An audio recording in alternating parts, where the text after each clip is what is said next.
ఆ దూత హస్తముల నుండి ధూప అగ్ని, ధూపము కాదు ధూమము, చాలా జాగ్రత్తగా చదవాలి. అక్కడ ధూపములో నుండి వచ్చే ధూమము అనగా పొగ.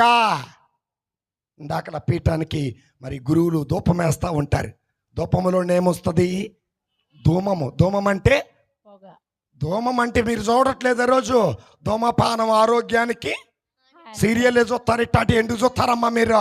సినిమాలు చూస్తారు ఇట్టాటి ఎందుకు చూస్తారు? ఈ చూడరు మనం.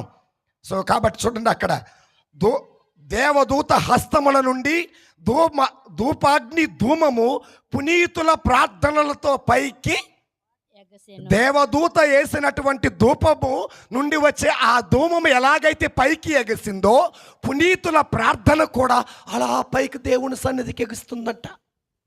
ఇక్కడ వాక్యం పలుకుతుంది. గట్టి చోపులు కూడా దేవుని స్తుతిద్దాం. సో